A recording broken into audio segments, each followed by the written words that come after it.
Assalamualaikum warahmatullahi wabarakatuh.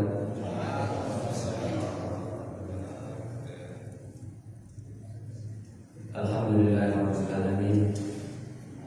Alhamdulillahilladzi an'amana bi ni'matil iman wal islam.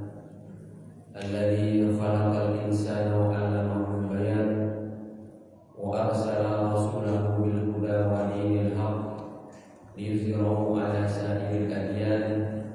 Asyhadu an la ilaha illallah al-wahidul mannan wa asyhadu anna sayyidana Muhammadan abduhu wa rasuluh al-mab'uts 'ala kafatil anam. Allahumma shalli wa sallim wa barik 'ala hadzal nabiyil karim sayyidina wa maulana Muhammadin wa 'ala alihi wa sahbihi wa sallam tasliman katsira. Amma ba'du. Qala Allah ta'ala fi kitabihil karim, a'udzu billahi minasyaitonir rajim. Bismillahirrahmanirrahim. Ya ayyuhalladzina amanu taqullaha haqqa tuqatih wa la tamutunna illa wa antum muslimun. Shadaqallahul azim. Jamaah Masjid Al-Hakim yang dimuliakan Allah Subhanahu wa taala, yang saya muliakan para alim, para ulama, para haji dan ibu hajah, para ustadz dan ustazah, para tokoh masyarakat, para orang tua saya yang pada hari ini kita bersama-sama dipertemukan oleh Allah Subhanahu wa taala dalam rangka wa tawassul bil haqq wa tawassul bis sabr, saling mengingatkan kita kepada Allah Subhanahu wa taala. Pada hakikatnya kita semua memiliki kekurangan, memiliki kealpaan, memiliki kesalahan, memiliki dosa, baik itu kepada Allah Subhanahu wa taala maupun kepada sesama manusia. Untuk itu senantiasa setiap saat kita saling menasihati untuk senantiasa mengingat Allah Subhanahu wa taala. Jamaah salat subuh yang dimuliakan oleh Allah Subhanahu wa taala. Pertama-tama tentunya kita mulai dengan memanjatkan puji dan syukur kita kepada Allah Subhanahu wa taala. Dan pada hari ini kita masih diberikan oleh Allah Subhanahu wa taala berbagai nikmat. Bagaimana yang disampaikan oleh Pak Haji Mardan tadi, kita diberikan berbagai macam kesehatan, berbagai macam nikmat, baik itu kesehatan, kesempatan. Tentunya yang paling kita syukuri adalah nikmat iman dan nikmat Islam. Karena tidak semua orang di muka bumi ini diberikan oleh Allah Subhanahu wa taala nikmat iman dan nikmat Islam itu. Allah Subhanahu wa taala memberikan nikmat dan Islam itu kepada siapa yang Dia kehendaki. Allah yang tasuk rahmatihi man yasha. Allah memberikan rahmatnya kepada yang Allah Subhanahu wa taala kehendaki. Alhamdulillah kita termasuk ke dalam golongan orang yang dikehendaki oleh Allah Subhanahu wa taala mendapatkan hidayah iman dan hidayah Islam. Walaupun kita masih banyak kekurangannya, kadang-kadang kita masih alpa dalam mempelajari Al-Quran. Termasuk saya sendiri mungkin masih belajar dalam membaca Al-Quran. Dalam beribadah masih banyak kekurangan-kekurangan Al-Qurannya. Tapi alhamdulillah kita diberikan oleh Allah Subhanahu wa taala hidayah iman dan Islam.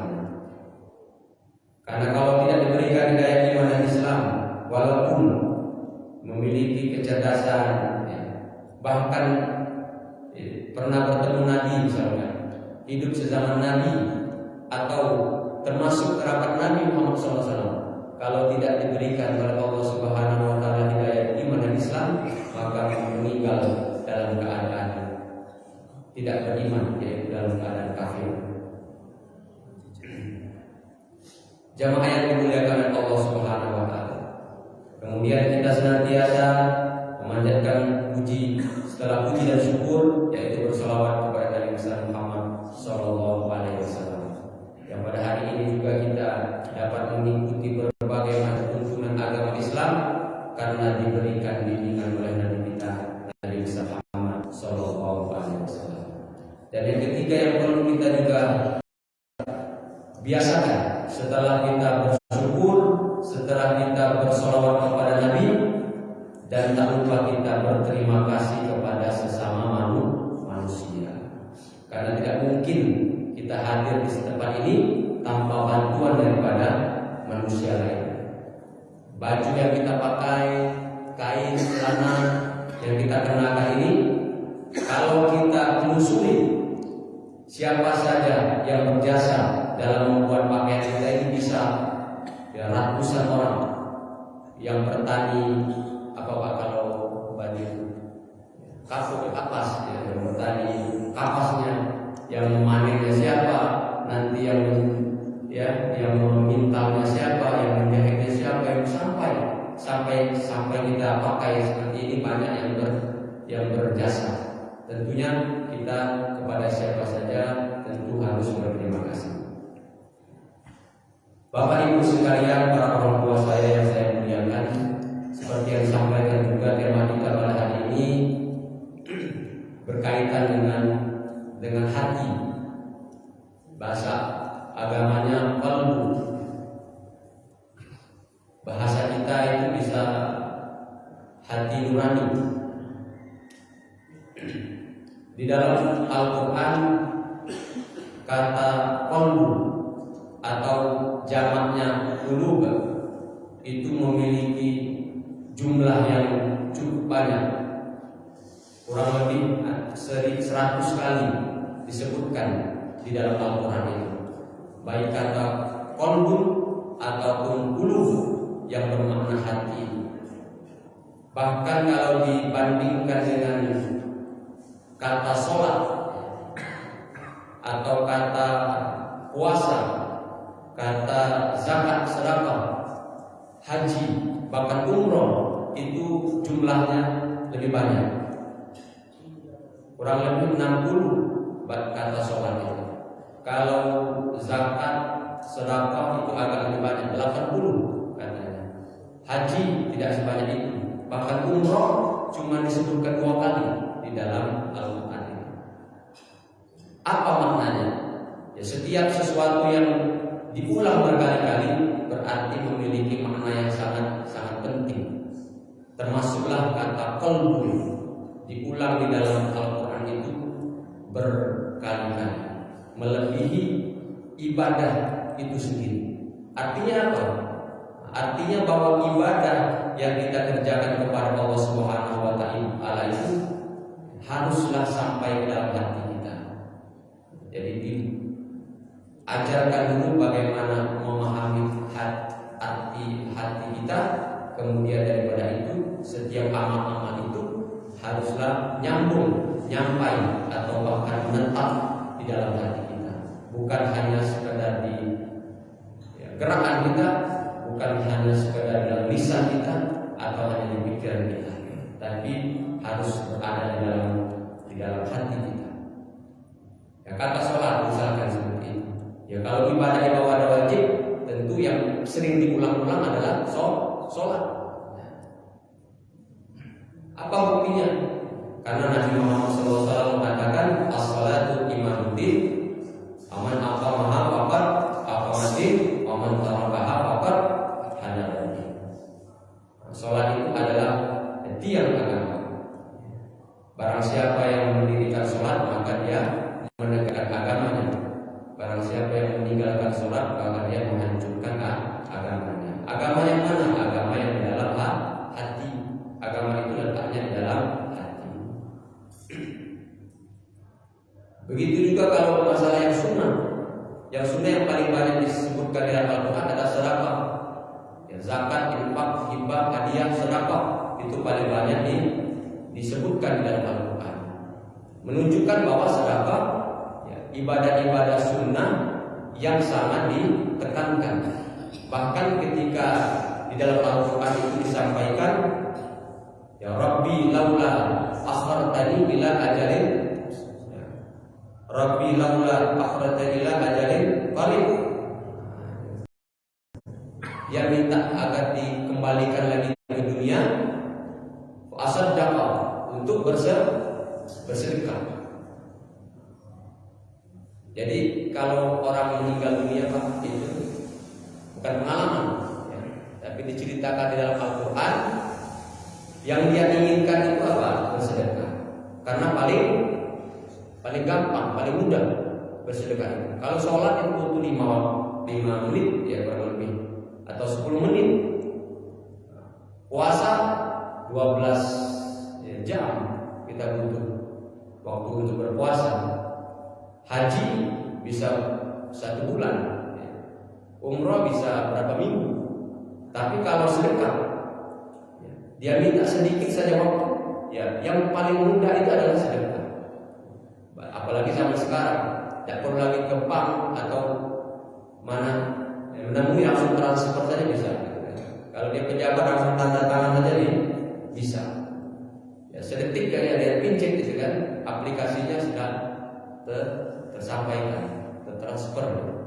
Nah, karena waktu yang singkat itu paling mudah untuk bersedekah. Tapi sebelum meninggal, nah, itu yang paling susah ya untuk dikerjakan. Nah, kembali lagi kita kepada qalbu tadi. Artinya kalau di dalam Al-Quran dia berkali-kali diulang-ulang, itu berarti memiliki arti yang memiliki makna yang dalam untuk mengingatkan kita bahwa hati itu adalah penting. Bahkan dikatakan itu qalbu baitu rabbi. Hati itu adalah rumahnya Tuhan. Hati itu adalah tempat memandangnya Tuhan kepada kita. Jadi Allah itu melihat kita, melihat hati kita. Jelas itu di dalam hadis dikatakan, innallaha la yanzuru ila suwarikum wa amwalikum. Sesungguhnya Allah itu tidak melihat dari harta, dari apa yang kita pakai, dari jasad kita, daripada kekayaan kita, hati kita. Walakinnallaha yanzuru ila qulubikum. Akan tetapi Allah itu melihat ya sejauh mana ya hati kita dalam beribadah, dalam melakukan amal-amal soleh itu. Itu dikatakan qalbu rabb, ya qalbu baitur rabbi. Kalau bumi ini ya, rumahnya Allah itu di masjid gitu kan. Kalau di dalam hati kita, tempatnya Allah itu adalah di hati. Jadi Allah itu tidak melihat jasad kita, tidak melihat fisik kita, tidak melihat harta-harta kita, ya, tapi Allah Subhanahu wa taala memilih melihat hati kita. Qulubi. Di dalam Al-Quran juga disampaikan orang yang mulia, inna akramakum indallahi atqakum. Sesungguhnya orang yang mulia itu di sisi Allah adalah orang yang bertakwa. Bertakwa itu mana? At-taqwa kata Nabi hauna. At-taqwa letaknya di dalam hati. Jadi inna akramakum indallahi atqakum. Jadi orang yang mulia itu adalah orang yang hatinya bersih. Orang yang mulia itu di sisi Allah itu bukan ya, kembali lagi bukan karena fisiknya yang baik, bukan karena hartanya yang banyak, ya, bukan karena jabatannya yang tinggi, tapi bagaimana hatinya yang bersih. Inna akramakum indallahi atqakum. Ketakwaan itu kata Nabi habuna, letaknya adalah di dalam hati kita. Bahkan di dalam hadis Nabi Muhammad SAW dikatakan, ala fil jasadi mudghah. Ketahuilah bahwa di dalam jasad kita ini terdapat segumpal darah. Ala inna fil jasadi mudghah. idza sholahat jasad kullu, apabila segumpal darah itu baik, maka seluruh jasad akan mengeluarkan aktivitas yang baik. Wa idza fasada jasad kullu, dan apabila segumpal darah itu tadi mengeluarkan aktivitas yang rusak, fasada, yang buruk atau yang rusak, maka seluruh aktivitas kita itu menjadi rusak. Apa katanya? Ala wahyal qalb, ketahuilah bahwa itu namanya hati. Segumpal darah itu disebut sebagai hati. Nah, ini membuktikan baik Al-Quran maupun hadis mengingatkan kepada kita, memberikan informasi kepada kita bahwa hati yang diberikan oleh Allah Subhanahu wa taala yang suci pada awalnya itu hendaklah dijaga sampai nanti kita menemui Allah Subhanahu wa taala. Kata Nabi Muhammad sallallahu alaihi wasallam, kullu mauludin yuladu ala fitrah. Seluruh bayi yang lahir itu dalam keadaan fitrah, suci, bersih, dalam keadaan Islam, termasuklah di dalamnya hati kita. Hati kita ini semuanya dulu ketika lahir dalam keadaan bersih, suci. Kemudian nanti dididik oleh orang tuanya, dididik oleh sekolahnya, lingkungannya, masyarakatnya, baru kemudian berbeda-beda hati kita ini. Ada yang masih terjaga kebersihannya, ada yang sudah ternoda kebersihannya.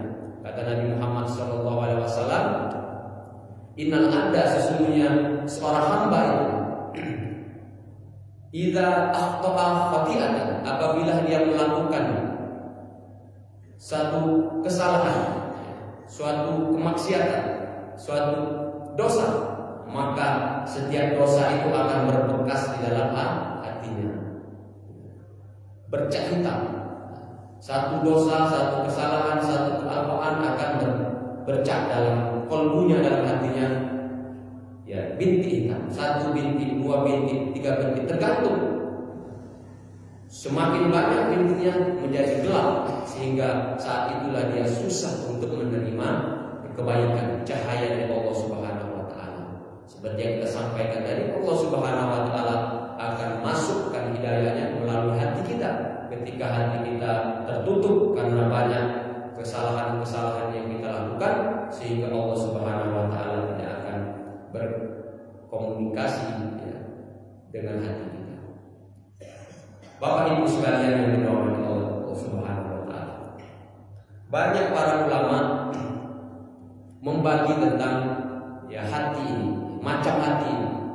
Nah, salah satu ulama pengarang kitab Al-Hikam atau Ila Al-Iskandari, dia mengatakan, beliau mengatakan bahwa hati manusia itu terbagi menjadi tiga kelompok. Entah kita berada di kelompok yang mana. Yang pertama kata beliau, qalbul mayyit, hati yang mati. Qalbu artinya hati, mayyit artinya mati, baru mati Pak, kalau mayyit ya. Kalau sudah lama namanya bangkai. Kalau kucing baru mati, kalau baru dia sebut mayat manusia. Kalau lama lagi bangkai sudah baru. Yang pertama kata beliau, qalbul mayyit, hati yang mati. Hati siapa itu kata kita bertanya, hati siapa yang termasuk dalam golongan yang mati itu? Allah Subhanahu wa taala katakan dalam Al-Qur'an, khatamallahu ala qulubi. Itu untuk siapa? Untuk orang yang kafir. Orang yang kafir itu kata Allah, khatamallahu ala qulubi. Hatinya sudah ditutup, sudah dikunci, sehingga dia tidak bisa beraktivitas, dia tidak bisa melihat hidayah Allah Subhanahu wa taala, kecuali yang dibukakan lagi oleh Allah Subhanahu wa taala. Khatamallahu ala qulubi. Jadi hati-hati orang yang kafir, sehingga kita berikan dia peringatan ataupun tidak kita berikan peringatan, dia tidak akan bertaat dia tidak akan taat, dia tidak akan beriman kepada Allah Subhanahu wa taala. Itu hati kelompok yang pertama. Yang kedua kata beliau, qalbul marid, hati yang sakit, marid, fi qulubihim maradun, di dalam hati mereka ya sakit, hatinya dalam keadaan sakit. Hati sakit itu sama seperti ya fisik yang sakit. Kalau fisik kita sakit, indikasinya itu susah menerima asupan makanan. Fisik kita makanannya nasi atau minumannya air. Kalau sakit, demam misalkan, atau sariawan, atau tipes, atau ya sakit lah, pasti kita malas ya makan. Ya kan? Kalau sakit pasti malas makan. Nak makan apa saja diberikan, ya pasti malas. Pahit. Tidak tahu nanti makan kita apa. Nah, kalau ada yang makan nanti lagi sakit. Nah, ini adalah disuguhkan makanan. Kalau dia habis, berarti lagi ada makan. Bisa sakit fisik itu, bisa demam, bisa sariawan, atau lagi ya lagi apa pikirannya.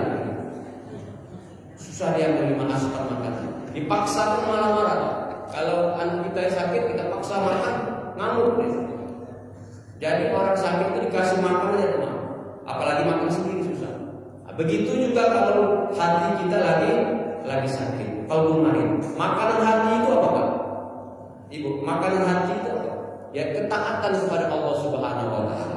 Makanan hati, asupan hati itu adalah zikir kepada Allah Subhanahu wa taala, ibadah kepada Allah Subhanahu wa taala.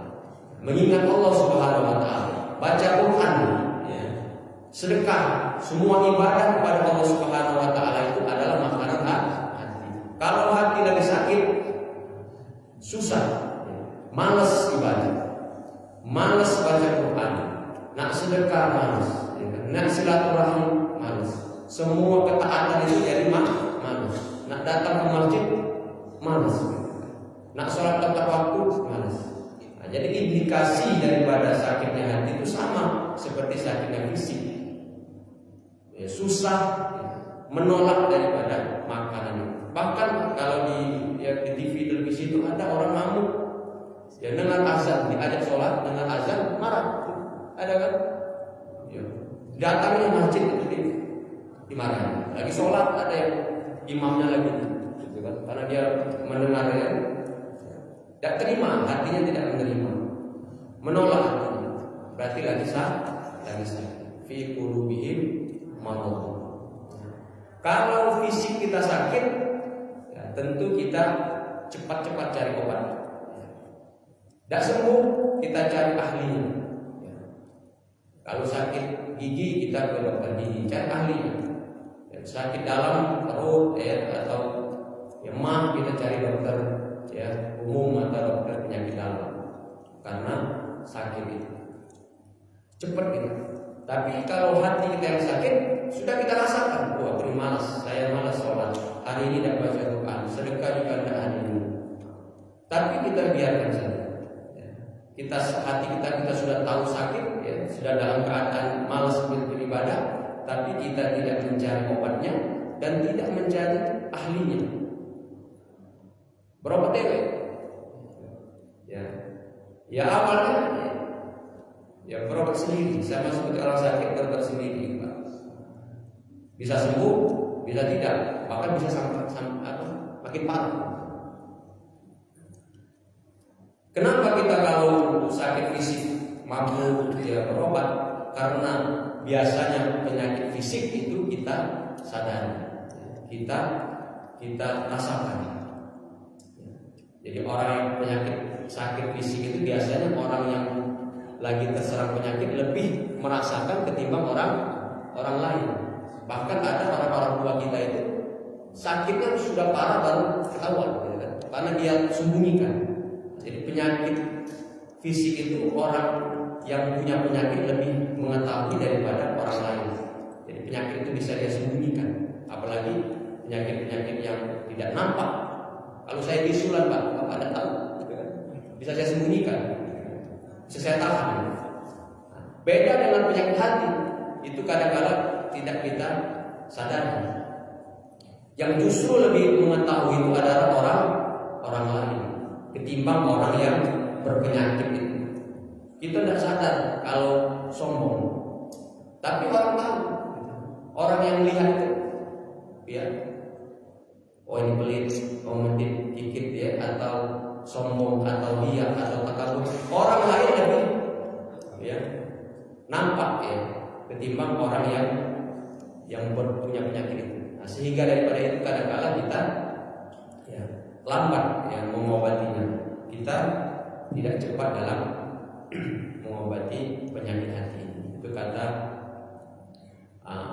Al-Ta'ila Al-Iskandari. Yang kedua adalah hati yang sakit, qalbul marid, hati yang berpenyakit. Dan itu bisa terjadi kepada kita semua, termasuk diri kita, ya, termasuk saya sendiri. Banyak ya penyakit hati itu. Kalau dirinci, yang paling tinggi atau yang paling parah, kalau penyakit fisik itu yang paling kronis itu adalah ya syirik kepada Allah Subhanahu wa taala. Itu penyakit hati yang paling parah, yang paling kritis, yang itu bisa menyebabkan kematian ya hati itu. Syirik itu orang yang masih menyembah Allah tapi ada sesembahan lain, bukan kafir. Kalau kafir jelas ya kan? Dia tidak mengakui akan Allah gitu kan. Tapi syirik ini kadang-kadang kita tidak merasakan itu karena penyakit hati. Ada orang itu sakit, batuk misalnya, tiba-tiba dia langsung ke toko beli obat batuk. Setelah dia sembuh batuknya, apa dia kata? Untunglah tadi saya cepat beli obat gitu kan. Kalau tidak beli obat bisa semakin parah. Ya, sudah syirik gitu. Ya, walaupun belum termasuk syirik yang sah, kan? Tapi kalau terbiasa kita berobat atau yang melakukan sesuatu terus kita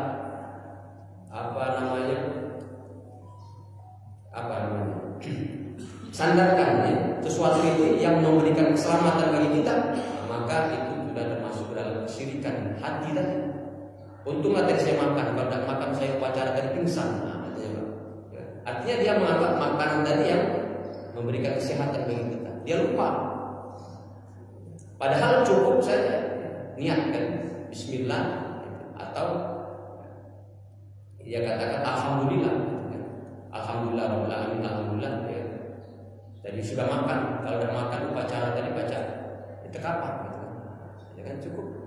Jadi syirik ya atau mensekutukan Allah itu penyakit hati yang paling kronis, yang paling parah. Yang itu kalau dibiarkan bisa nanti yang menjadi kematian ya, terhadap hatinya. Itu kalau asyirku billah. Yang kedua apa? Penyakit hati. Banyak penyakit hati. Yang tingkatan yang kedua ini takabur. Ini penyakit hati yang dilakukan oleh iblis ya, laknatullah. Takabur, menganggap dirinya paling baik, paling hebat, paling mulia. Takabur. Nah, itu yang dicontohkan penyakit itu oleh iblis ya, laknatullah, yang dilaknat oleh Allah Subhanahu wa taala. Ketika ya semua malaikat disuruh untuk jin malaikat disuruh untuk bersujud kepada Nabi Adam alaihissalam, ada satu jin ya yang sudah beribuan kali beribadah kepada Allah Subhanahu wa taala, yang tidak pernah bermaksiat kepada Allah Subhanahu wa taala, menolak. Dia sendiri yang tidak sujud. Ditanya, apa jawabannya?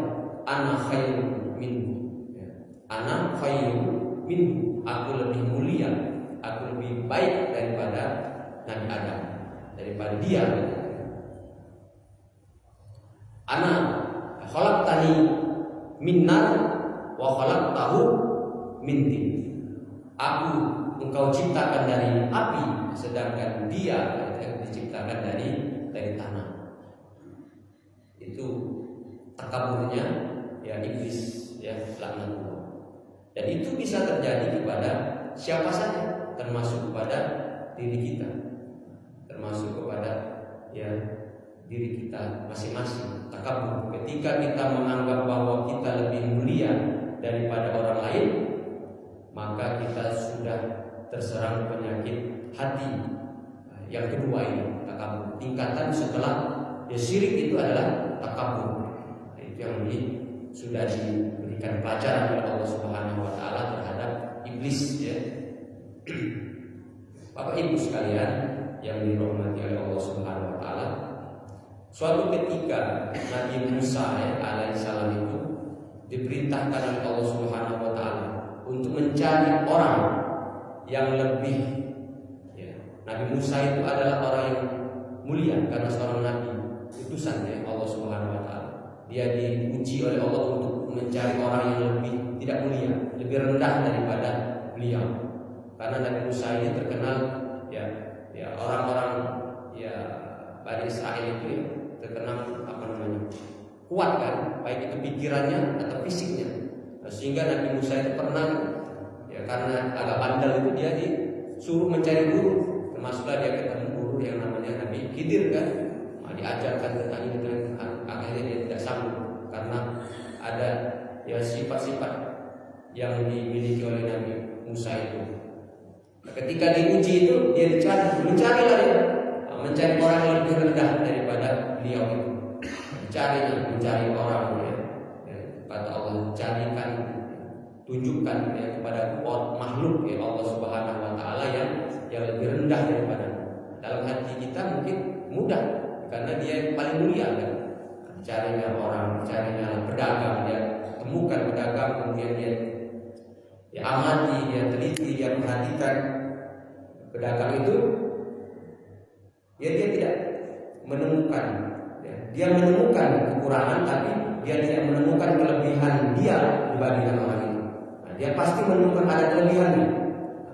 Dia pergi lagi, dia ke laut, di pinggir laut, dia ketemu dengan nelayan, dia perhatikan nelayan itu, kemudian dia cari kekurangannya. Ada, tapi setelah dia lihat, dia memiliki kelebihan juga yang tidak dia miliki kelebihan. Kemudian akhirnya dia putus asa, istirahatlah di bawah pohon. Tiba-tiba di bawah pohon itu ada seekor ya hewan ya, apa bahasa Inggrisnya itu ya dog gitu ya, sakit kurus kering ya, sudah ingin mati, berada di dekatnya Nabi Musa. Mungkin ini kan maksud Allah itu ya, makhluk yang lebih rendah daripada saya. Tapi dia teliti dulu Pak, dia amati, dia teliti, ternyata dia tidak mengatakan itu adalah makhluk yang lebih rendah daripada dia. Setelah dia teliti, dia lihat ternyata punya kelebihan juga. Dia perhatikan giginya sangat putih bersih. Dia tadi ya, makhluk Allah tadi, hewan tadi bersih. Akhirnya dia mengaku kepada Allah, saya tidak menemukan orang yang lebih rendah daripada saya. Apa kata Allah? Seandainya kau temukan, maka engkau tidak layak menjadi seorang rasul, seorang nabi. Jadi maknanya apa? Memberikan pelajaran kepada kita bahwa setiap orang itu memiliki kelebihan yang tidak kita miliki. Karena Allah jelas mengatakan laqad khalaqnal insana fi ahsani taqwim. Allah Subhanahu wa taala itu telah memberikan ya kepada kita ini kesempurnaan ciptaan. Allah Subhanahu wa taala telah menyempurnakan ciptaannya pada manusia ini. Jadi setiap orang pasti memiliki kelebihan yang tidak dimiliki oleh setiap orang lain. Tapi kadang-kadang karena hati kita ya sakit tadi, yang kita lihat adalah kekurangan orang. Yang lihat kekurangannya saja. Akhirnya kita mengatakan, oh saya lebih baik daripada dia. Tapi kalau kita amati pasti dia punya kelebihannya, sehingga kita tidak sanggup mengatakan bahwa orang kita lebih baik daripada orang lain. Jadi ini penyakit takabur ini termasuk daripada ya penyakit hati. Nah, tingkatannya itu yang nomor 2 ya, karena yang dilakukan pertama kali oleh iblis ya musuh kita semua. Kemudian penyakit hati yang ketiga apa? Tamak. Nah, tamak itu bahasa kita apa? Rakus ya, rakus. Itu pertama kali dilakukan oleh nenek moyang kita, Nabi Adam alaihissalam. Ketika Allah Subhanahu wa taala telah melimpahkan semua nikmat ya kepada Nabi Adam alaihissalam, surga apa saja yang diminta akan diberikan. Cuman kata Allah, la taqrabah hadza, ya, janganlah dekati hadhihi syajarah, ya, jangan dekatilah pohon ini. Wala taqrabah hadhihi syajarah fatakuna minal khasirin, kamu akan menjadi orang yang rugi. Cuman jangan dekati ya pohon ini. Ternyata karena bisikan ya, rayuan daripada iblis tadi, Allah akhirnya dimakan. Jadi semua banyak ya nikmat yang Allah berikan itu ya tidak cukup ya, karena ketamaan yang digoda, yang dimasuki oleh iblis itu akhirnya dimakan juga, tamakan. Itu juga menjadi ya penyakit hati, tamak. Kalau kondangan itu makan seluruhnya ya. Tamak ya Pak? Tidak ya. Jangan dikit bayar. Kalau sampai yang lain kebagian, nah itu berarti ya tamak. Makanan puluhan antri gitu kan, bukan cepat balik, cepat ngabisi itu. Kalau niatnya sudah seperti itu, jadi tamak. Jadi anak doa itu dia sudah ngincar-ngincar, ambil ini. Nah, pas itu duluan ya. Nah, kalau ya, tanpa memperdulikan orang lain, itu termasuk kategori tamak ya, berlebihan ya, saudara-saudara kita ya, pejabat-pejabat ya, yang sudah diberikan kekayaan oleh Allah Subhanahu wa taala, sudah diberikan ya keistimewaan, kelebihan, nikmat dari Allah Subhanahu wa taala, harta ya, yang banyak, tapi masih dia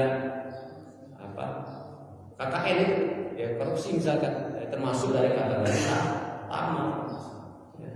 Beda dengan orang miskin yang tidak punya apa-apa, kemudian dia mencuri, misalkan saja ya, kasarnya dia mencuri, dia tidak termasuk tamak gitu kan. Ya. Dosa dia bukan dosa tamak gitu kan, dosa mencuri gitu kan. Tapi kalau dia sudah memiliki harta banyak, selain dia mencuri, ada dosa yang penyakit hati tadi adalah tamak. Itu dosa yang tingkat ketiga ya, tingkat ketiga setelah syirik, setelah takabur ya, kemudian tamak. Itu adalah penyakit hati. Mungkin itu termasuk di kita semua juga. Hati-hati ya, penyakit tamak ini bisa terjadi di masjid juga ya. Bagian kurban misalnya ya, bagian zakat, bagian kurban itu kalau tidak hati-hati bisa termasuk dalam kategori tamak gitu. Kita mampu, kita punya, padahal ada yang lebih membutuhkan ya, lebih mengharapkan itu, tapi bagian kita melebihi gitu kan, yang sewajarnya ya, karena memang ada ya diperuntukkan kan untuk amil misalkan ya dalam zakat itu, tapi kalau dia sampai berlebihan masuk kategori tamak itu. Jadi bukan saja di perkantoran, di masjid juga itu bisa terjadi penyakit hati yang ketiga itu. Yang keempat apa? Kita ambil yang terbesar saja, 4 besar saja. Yang keempat itu adalah hasad, ya, iri, ya, dengki. Itu penyakit hati yang keempat. Itu dicontohkan oleh siapa? Ya. Qabil dan Habil.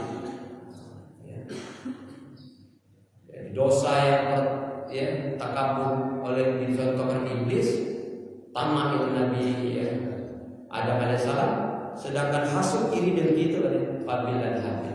Qabil ya, anak ya daripada Nabi Adam alaihissalam.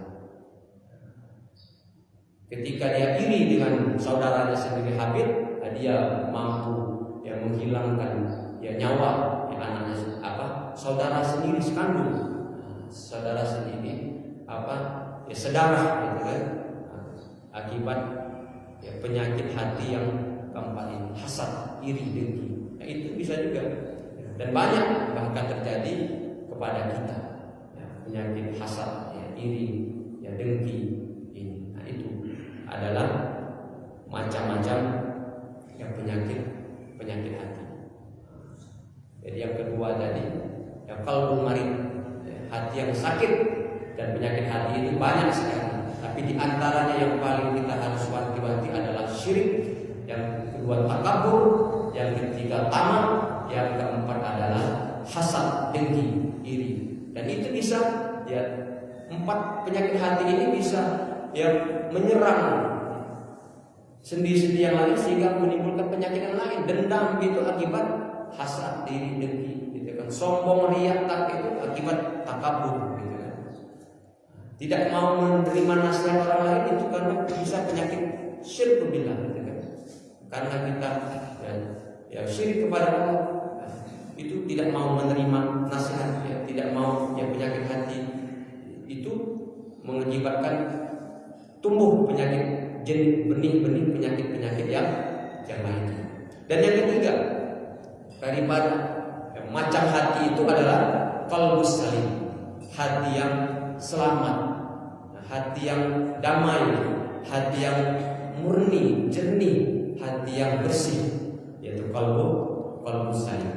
Hati yang itulah yang diharapkan oleh Allah Subhanahu wa taala. Hati yang suci.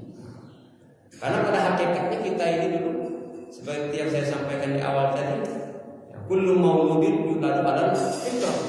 Setiap kita ini lahir dalam keadaan suci, bersih, termasuk dalam hati-hati kita ini. Berkembang umur kita, bertambah umur kita, bertambah pergaulan kita, lingkungan kita, tempat kita, sahabat kita, akhirnya, ya, dapat membersihkan hati kita atau dapat menambah, ya, kotor, ya, hati kita. Jadi kalau saya, apa cirinya, ya, tandanya hati itu bersih? Nabi Isa alaihissalam dikisahkan pernah berjalan dia bersama muridnya. Para nabi dulu, ya, sama kayak pejabat sekarang, Pak, senang, ya, belusukan. Tapi Pak Nabi belusukan untuk berdakwah, yang mencari, yang memberikan hidayah. Pejabat sekarang, ya, belusukan juga mencari jalan yang rusak, gitu kan, rumah yang rewel untuk diperbaiki. Sama, gitu kan. Nah, mestinya seperti itu. Gitu kan. Nah, Nabi ketika dia belusukan, ya, tiba-tiba di jalan ada sekelompok orang tidak senang dengan beliau.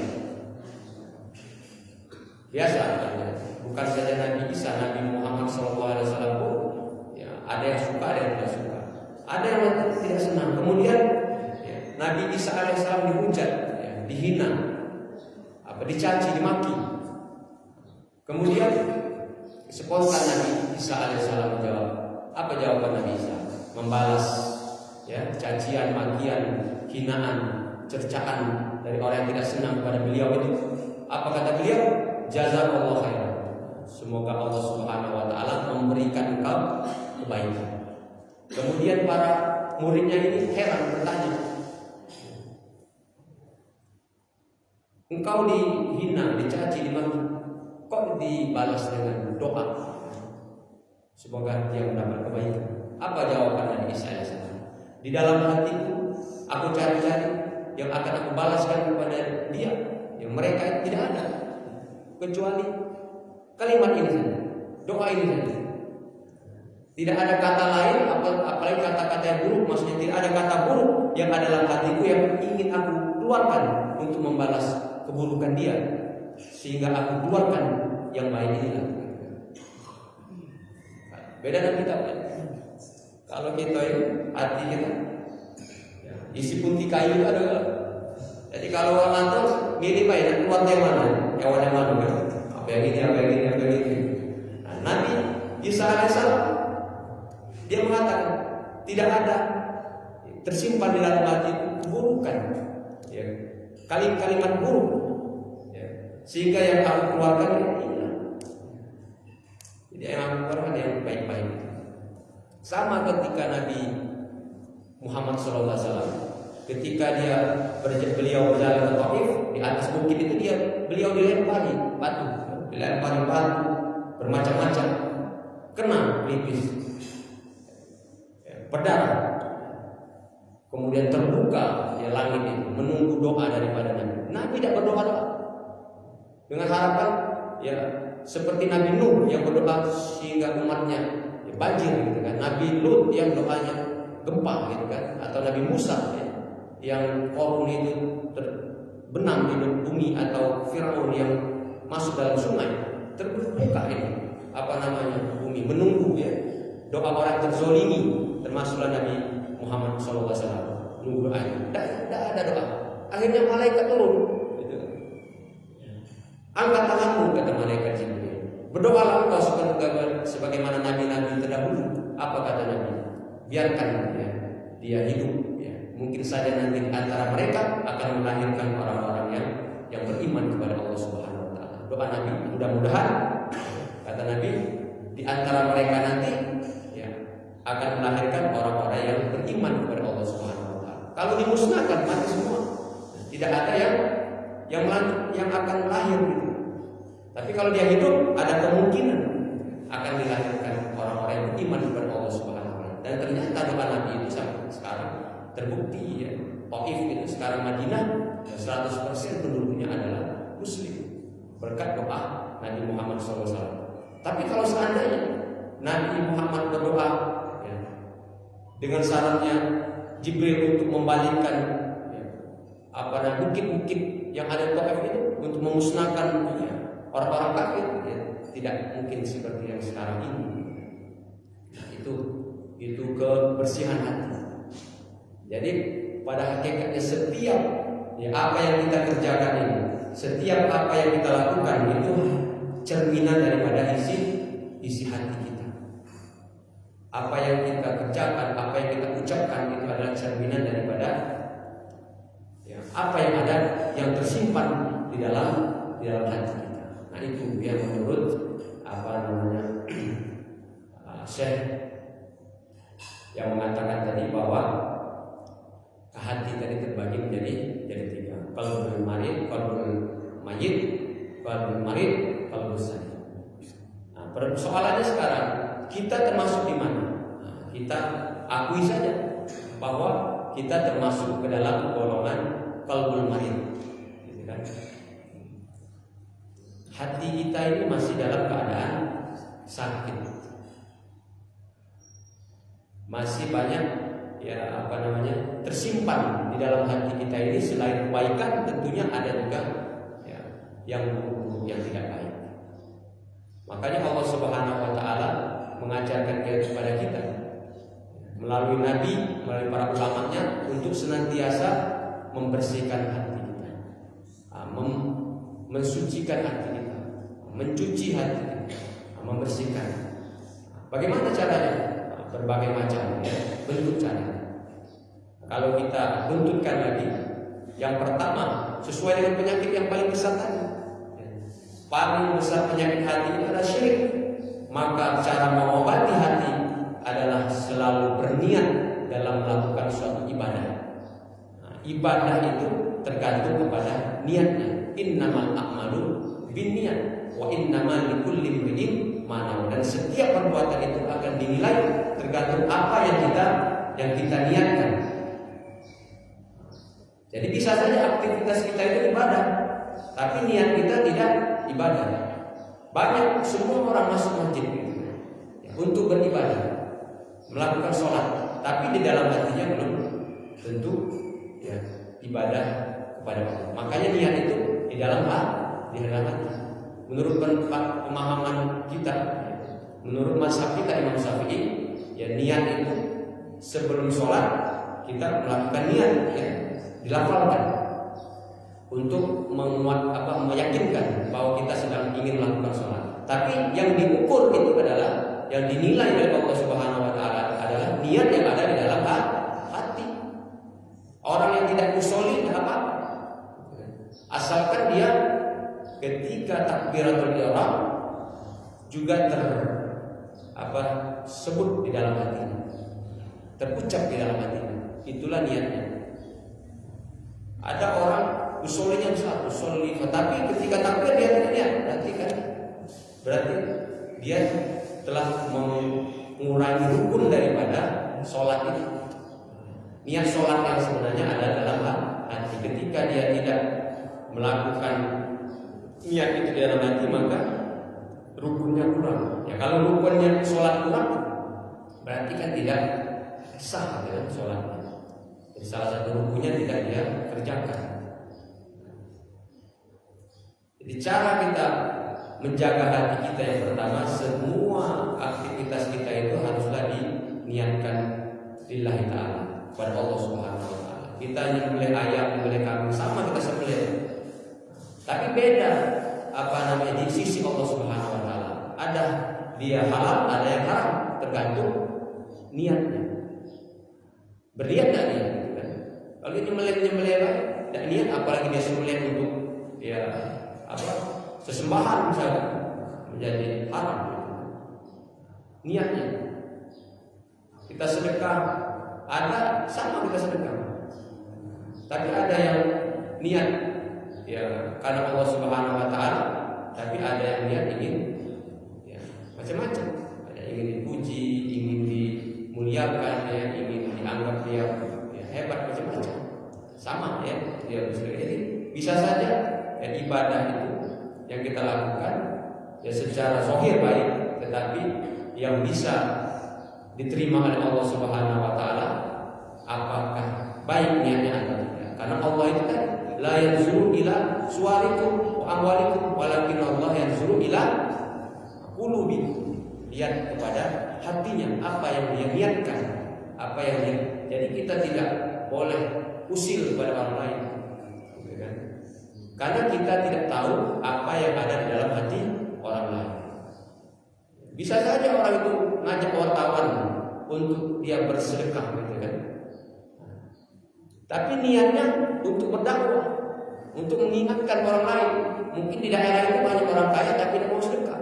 Jadi dia shooting, gitu kan, bahwa sedekah itu baik, atau orang yang menerimanya senang, macam-macam, supaya orang lain bisa terbuka. Gitu. Ada orang diam-diam sedekah, tapi dalam hatinya dia ngomong, masjid ini dulu, gitu kan. Salah satunya itu sumbangan saya, gitu kan. Dalam hatinya gitu, sudah muka, dalam hati bisa saja dia ngomong seperti itu, walaupun orang lain tidak tahu. Jadi yang dinilai oleh Allah Subhanahu wa ta'ala hatinya, dan kita tidak bisa menilai hati orang lain, karena hati itu wilayahnya Allah Subhanahu wa ta'ala. Jangan sampai kita mengambil wilayahnya Allah untuk mengecap untuk menilai perbuatan orang lain. Itu yang pertama.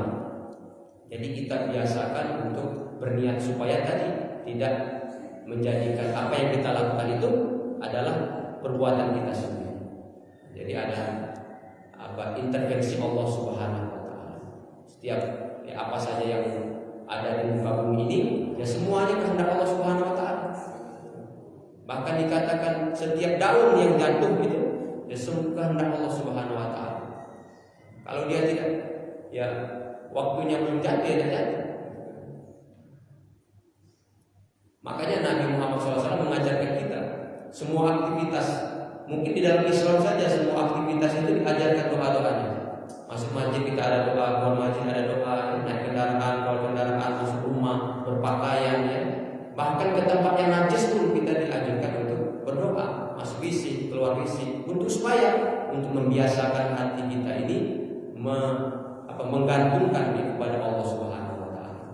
Jangan sampai kita merasa bahwa semua yang kita lakukan itu karena kemampuan kita, karena ilmu kita, karena harta kita, karena jabatan kita, tapi semua itu adalah kehendak takdir Allah Subhanahu wa ta'ala. Yang kedua apa? Yang kedua adalah doa, supaya hati kita yang sakit ini bisa sehat, minta kepada Allah Subhanahu wa ta'ala. Ya muqallibal qulub, tsabbit qulubana ala dinika wa ta'atika. Ya zat, wahai zat yang membolak-balikkan hati manusia, minta keistiqomahan iman, Islam, dan ketaatan kepada Allah Subhanahu wa ta'ala. Rabbana la tuzigh qulubana ba'da idh hadaitana. Ya Allah, jangan Engkau palingkan hati kami setelah Engkau berikan hidayah kepada kami. Kita berdoa kepada Allah Subhanahu wa taala. Sebaik-baik doa adalah ya salat. As-salatu doa. Salat itu adalah doa. Karena di dalam salat itu semua kalimat-kalimat thayyibah kita sampaikan, mulai Allahu Akbar sampai salam itu adalah ya doa atau kalimat-kalimat yang baik, kalimat-kalimat yang thayyibah ya, yang mulia.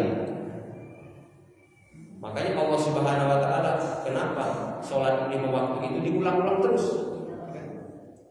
Salat itu doa.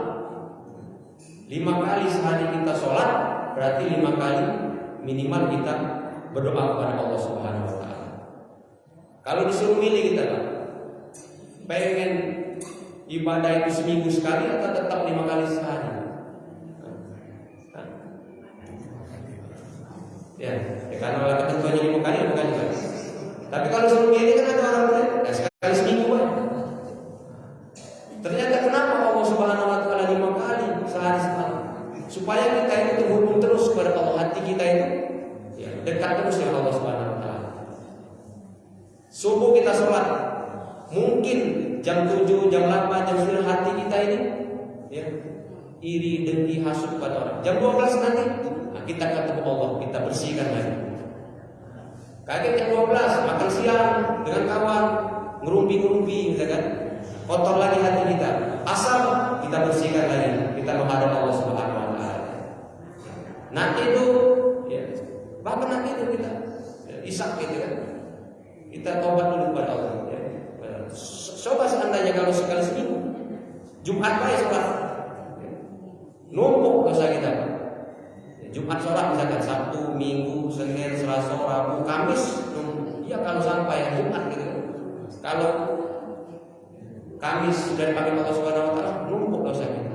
Tapi kalau subuh ini kita sholat, kita doa kepada Allah, bersihkan hati kita. Jam 10 seandainya kita meninggal, seandainya saja kita meninggal, cuma hitungan jam 6, 7, 8, 9, 10, 5 jam dosa kita. Ya kan?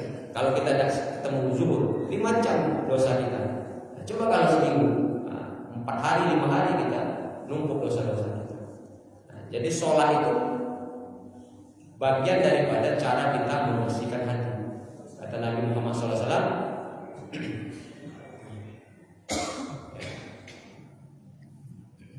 as-sholat, sholat itu adalah yang membedakan kita dengan orang-orang kafir. Alladzi bainana wa bainahum, yang membedakan kita dengan orang-orang kafir itu as-sholat, sholat kita. Jadi orang-orang kafir itu tertutup hatinya, dia tidak akan berdoa kepada Allah Subhanahu wa taala. Dia tidak akan sholat kepada Allah Subhanahu wa taala. Karena hatinya sudah tertutup. Kalau orang tidak sholat berarti hatinya lagi tertutup, lagi sakit.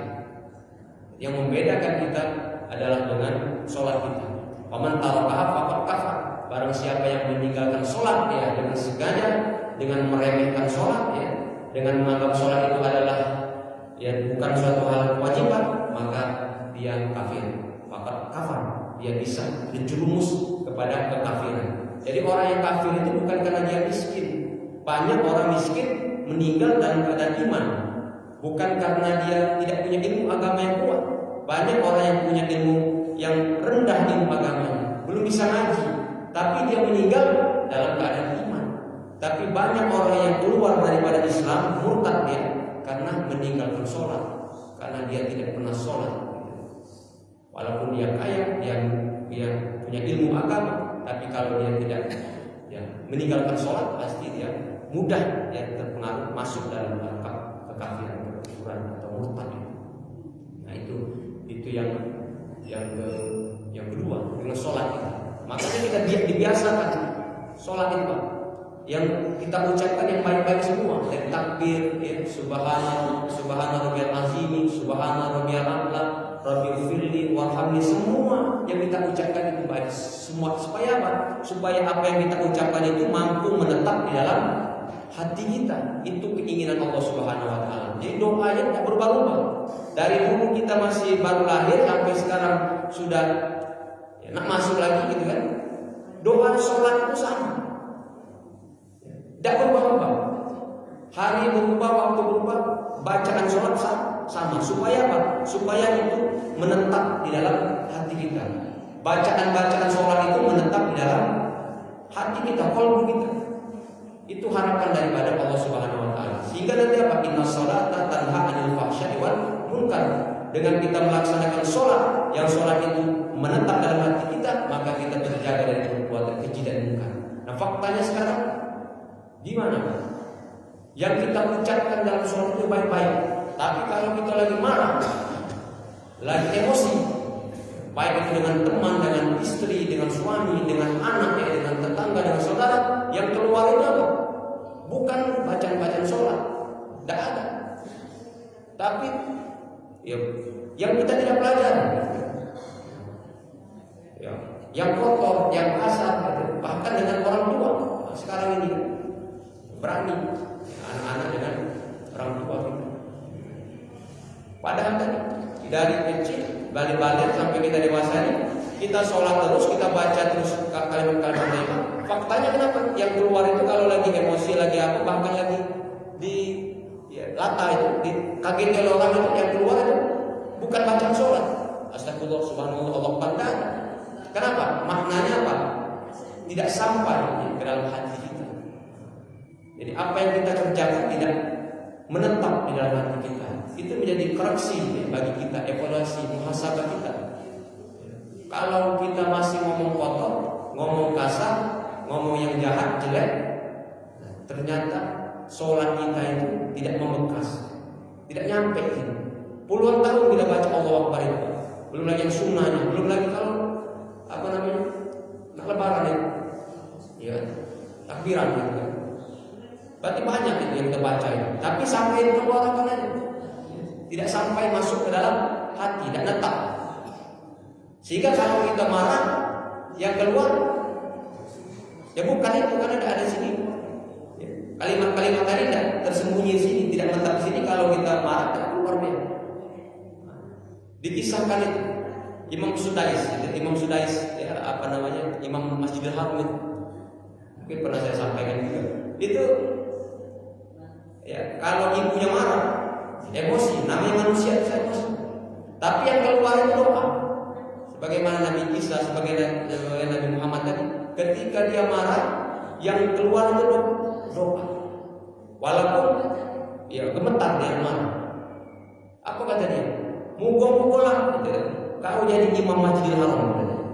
Muga-mugalah kau jadi imam Masjidil Haram. Kalau dia marah, ibunya itu, tiap dia marah, ya emosi, bisa berkeringat, bisa bergetar, tapi yang keluar yang baik. Muga-mugalah kau jadi dokter. Nah, apa kau marah kan? Tapi keluarnya bagus. Muga-mugalah kau jadi kiai. Muga-mugalah kau hafal Quran. Itu. Marah tapi keluar yang baik. Karena kalau hatinya baik pasti keluar yang baik. Tapi kalau ya isi tidak netap, itulah kadang-kadang anak iblis kata dia. Ya.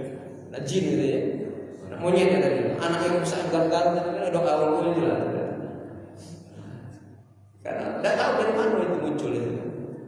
Yang dalam hati itu bukan doa-doa kita, bukan apa yang kita baca dalam ibadah-ibadah kita.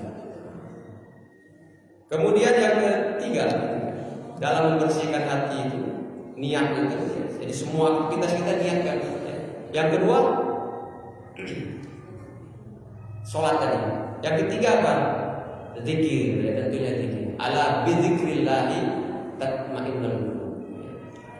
Ketahuilah dengan mengingat Allah. Mengingat Allah itu artinya menyebut nama Allah. Tatma'innul qulub, maka hati kita akan tenang, akan bersih. Jadi kita disuruh yang ketiga berzikir. Berzikir. Zikir itu kata ulama ada tiga. Ada zikir bil lisan, zikir bil qalbi, zikir bil jasad. Zikir untuk lisan, zikir untuk hati, ada zikir untuk jasad. Nah, zikir untuk lisan yang biasa kita pakai. Zikir-zikir sambil nyanyi sholawat itu zikir juga dengan lisan. Kadang-kadang ya tidak kita ya tidak sampai hati kan. Kita zikir baca itu kan. Tapi ada yang memang kita khususkan untuk hati gitu. Jadi boleh kita bersama-sama gitu kan. Ya, bersolawatan itu bagian daripada zikir dengan Allah Subhanahu wa taala. Tapi ada juga kita berzikir itu ya, untuk ketenangan hati kita. Ya, kita memang ya masukkan itu dalam hati. Orang-orang tasawuf, orang-orang tarekat gitu kan. Dia berzikir untuk hatinya. Allah gitu kan. Ya. Dalam hati untuk hatinya, makanan hatinya. Zikir makanan hatinya. Tapi ada juga zikir jasad kata ulama itu.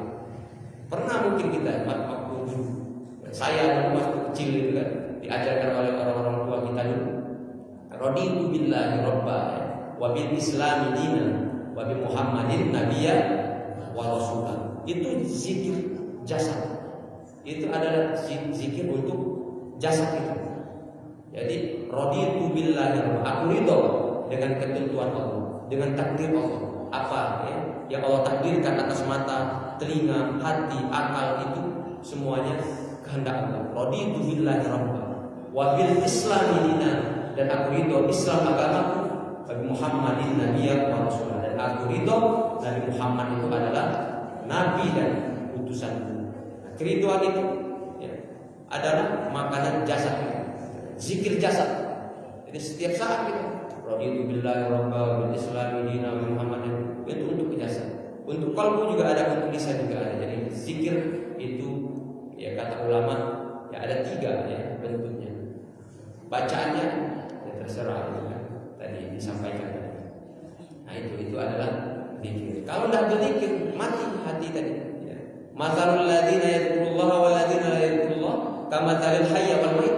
Orang yang berzikir, perumpamaan orang yang berzikir dan tidak berzikir kepada Allah Subhanahu wa taala itu seperti orang yang hidup dan orang yang mati. Jantungnya bisa berdetak, ya, tapi kalau tidak berzikir kepada Allah Subhanahu wa taala dianggap ya mayat hidup aja, Pak. Jadi Allah tidak melihat hatinya hidup, berarti dianggap di sisi Allah Subhanahu wa taala dia orang yang sedang dalam keadaan tidak bernyawa, tidak berhati. Nyambungnya kita kepada Allah Subhanahu wa taala adalah hati. Berdoa, berzikir. Para ulama itu dulu mengajarkan kepada kita supaya penyakit hati kita itu ya, penyakit hati kita ini bisa bersih. Jadi setiap mau tidur, setiap mau ya tidur, dia selalu berdoa kepada Allah Subhanahu wa taala. Apa doanya? Ya Allah, ampunilah dosa-dosaku menzalimi orang selama sehari ini, dan ampunilah dosa-dosa orang yang menzalimi hari ini. Nah, jadi dia mau tidur itu tidak bawa dengki, tidak bawa hasud, tidak mau takabur. Kita ini kadang-kadang mau tidur mau itu semua, Pak. Ya. Bawa takabur kita, oh aku tadi lain. Ya. Bawa dendam, besok dia ini. Ya. Bawa iri, bawa dengki. Tapi diajarkan kepada ulama kita, ketika mau tidur kita minta ampun. Mungkin saja hari-hari tadi kita menzalimi orang lain dan kita minta ampun kan juga. Mungkin saja ada yang menzalimi kita seharian tadi, kita ampunkan juga, Allah ampun mereka. Nah, itu ajaran ulama kepada kita. Jadi ulama yang memberikan ya pengajaran kepada kita supaya hati kita ini, kalbu kita ini bersih. Nah, suatu ketika ada ulama ya, saya di ujung ya, materi ini saya sampaikan ada suatu kisah. Ada seorang ulama ketika dia berjalan, tiba-tiba dia itu diludahi oleh orang. Ada ulama, kiai, ustaz yang jalan diludahi orang. Terus apa yang dia katakan? Ya Allah, ampuni sesuatu tadi yang sebelum sempat aku minta ampun, sehingga engkau berikan peringatan orang lain ya menzalimi dengan cara menzalimi. Jadi orang lain menzalimi dia itu, dia tidak menganggap orang itu zalim, tapi itu teguran Allah ya, karena dia pernah melakukan kezaliman yang belum dia minta ampunkan kepada Allah Subhanahu wa taala. Nah, kalau kita gimana, Pak? Kalau kita dikatai wong, diludai wong, Kenapa gak dulu? Apa dia salah? Dia nganggap salah. Dia nganggap dia ini terlepas dari kesalahan. Tapi ulama itu mengajarkan, kalau kita dihina orang, dikatai orang, diludahi oleh orang, atau di apa aja oleh orang. Mungkin ban kita dikonfesi mau, apa dimaling mau spion gitu. Kita pikir apa dia dosa aku, ya? Sehingga Allah mengirimkan orang menzalimi. Apa dia dosa kezaliman aku kepada orang lain? Dia mencari-cari kezaliman apa yang dia lakukan kepada orang lain, sehingga Allah menurunkan utusannya untuk menzalimi diri dia. Dia itu kebersihan hati. Nah, kalau kita merasa terzalimi, oh ya aku dizalimi kok. Padahal dia tidak sadar bahwa mungkin kezaliman orang itu akibat daripada kezalimin dia kepada orang lain. Nah, itulah yang kebersihan hati ya para ulama, ya para nabi yang kita patut untuk kita teladani, kita contoh. Karena kita harus wajib mengakui bahwa hati kita ini termasuk ke dalam golongan qalbul marid, hati yang sakit. Ya, hati yang sakit. Kalau kita sakit, kita harus cari obatnya. Nah, kita menyadari kalau kita sakit, maka kita cari obatnya. Dan kita cari dokternya, ahlinya. Makanya wajib bagi kita itu yang keempat tadi, berguru. Jadi punya guru. Nah, dalam agama itu kita wajib berguru, tidak boleh kita otodidak. Dalam beragama berbeda dalam belajar umum, ya, matematika, fisika, kimia kita bisa otodidak. Tapi dalam beragama kita diharuskan untuk berguru, punya gurunya, termasuklah guru hati. Jadi harus ada yang membimbing, ya, tempat kita yang berkeluh kesah, ya, untuk membersihkan hati kita ini. Jadi ada gurunya. Zaman sekarang, di akhir zaman ini, orang jauh dari guru. Saya ke zaman ala umat, kata Nabi. Akan datang nanti terjadi kepada umat, yufiruna minal ulama wal fuqaha. Orang akan jauh daripada ulama, guru agama, ya. Fuqaha yang ahli agama, ahli hukum Islam. Ketika itu terjadi kepada umat, akan terjadi 3 musibah. Yang pertama apa? Yusallitullahu alaihi sultanan zaliman. Dia akan mendapatkan pemimpin yang zalim. Kalau dia menjadi ulama, menjadi guru, ya, menjadi orang-orang yang alim, akan diberikan oleh Allah pemimpin yang zalim. Yarfa'ul barakati min kasbihim. Allah Subhanahu wa taala akan mengangkat keberkahan dari setiap yang dia usahakan. Dia pedagang, dia pejabat, dia petani, dia macam-macam, dia punya usaha, Allah angkat, ya, keberkahannya. Orang cabut keberkahannya. Bisa saja dia kaya, tapi tidak ada keberkahan. Bisa saja dia punya umur, tapi tidak ada keberkahan. Kalau dia menjauhi ulama, menjauhi guru agama, menjauhi orang yang ahli hukum Islam. Dan yang ketiga, wa yakhruju minad dunya. Nah, ini yang kita khawatirkan berkaitan dengan tema kita. Wa yakhruju minad dunya bi ghairil iman.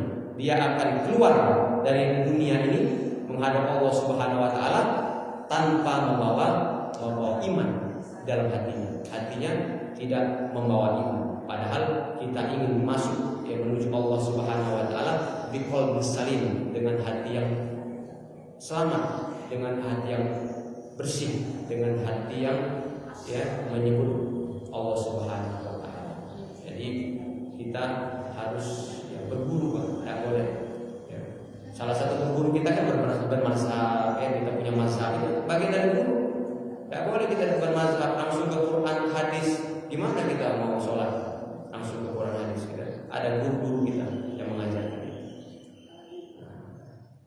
Saya pikir itu, ya, yang bisa saya sampaikan, dan untuk memberikan, nasihat kepada kita semua, khususnya bagi saya sendiri, dan mudah-mudahan, ya, saya bisa memperbaiki diri saya sendiri, ya, dengan ini, ya, semua yang memantau, kan? Jangan ngomong baik, kan jadi sorotan yang ngomong duluan. Mudah-mudahan kita semua diberikan oleh Allah Subhanahu wa taala kesehatan baik fisik kita, dan begitu juga hati kita sehingga kita nanti menghadap Allah Subhanahu wa taala biqalbi salim, dengan hati yang bersih, dengan hati yang selamat ya. Sehingga masuk ke dalam surga Allah Subhanahu wa taala. Allahumma fiqila aqwamit thariq ya. Mohon maaf atas segala kekurangannya. Kepada Allah Subhanahu wa taala